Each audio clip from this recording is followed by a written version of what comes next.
Today I'll be deriving the volume of a sphere again, but except this time I'm not going to split it up into multiple cylinders. I'm going to split it up into multiple hollow cylinders. So here's what I mean by hollow cylinder. So it'd be like this, yeah.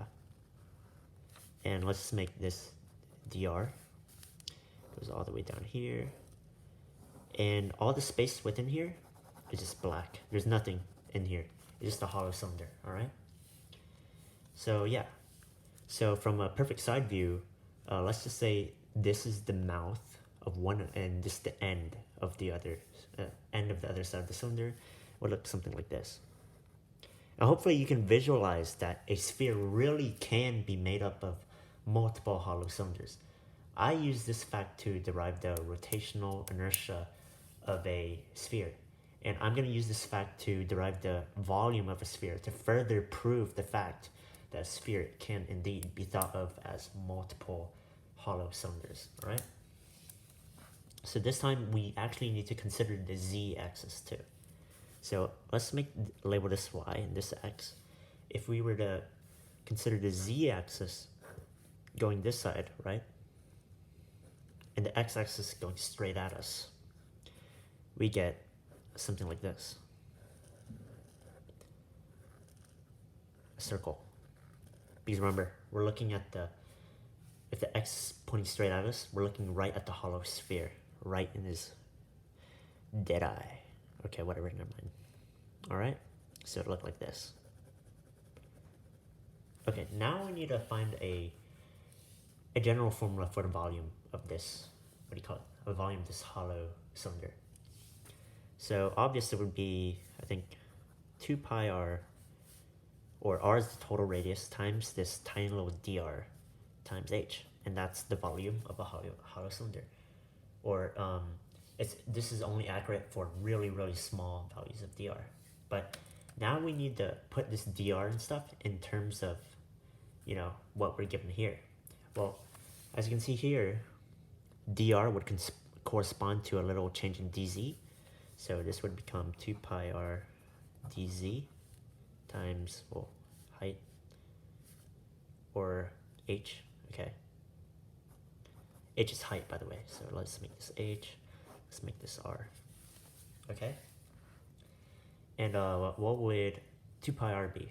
So 2 pi r is the circumference, right?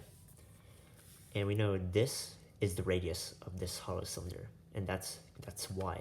So then this would just become 2 pi y dz h. And now what's height?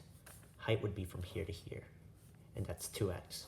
So 2 pi y dz 2x. And now we can take integral, or not exactly. I want to get this so it's all one variable. So what's dz in terms of y? Well, let's see here. A little change in dz would also result in a little change of dy, because it's a circle. Hopefully you can see it.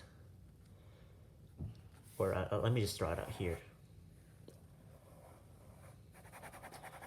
If you expand by dz, so from here to here, then dy must increase by the same amount, and this would be dy. So we dy equal dz, and then we further get 2 pi y dy 2x. Now what's x in terms of y? Well, circle equation, x squared plus y squared equals radius squared, as you can see from here, and x would equal root r squared minus y squared. And we get a pretty nice integral. It's from 2 pi y dy times 2 r squared minus y squared. All right? And we want to take an integral from, let me see here, from 0 to r. Yeah. So, yeah, in the y direction, 0 to r. Okay, yeah. We take an integral from 0 to r. Hopefully that should be intuitive. And voila, here's the integral. Let's take out the nonsense, or the constants. So we take out 4 pi from 0 to r, y r squared minus y squared. And this is so simple that I'm not gonna use a u substitution. So, hold on, this would just be 4 pi, let me think. Obviously, this is going to have r squared minus y squared on top to 1.5 over 1.5 divided by negative 2y. The y's cancel out, so it'll just be negative 2 on the bottom here. And this from 0 to r. And this is just negative 3. That's not an x, that's a multiplication symbol. Negative 3 r squared minus y squared to the 1.5. Alright, when we plug in r, we get 0, because r squared minus r squared is 0. When we plug in 0, we get r squared to the power 1.5, that's r cubed. And since this is the bottom part of the integral, we add a further negative sign. So it would be negative 4 pi over negative 3 r cubed, and voila, here is the volume, 4/3 pi r cubed. And that's the proof. Now we considered a sphere as multiple hollow cylinders. Oh, rip, my battery's running low. See ya.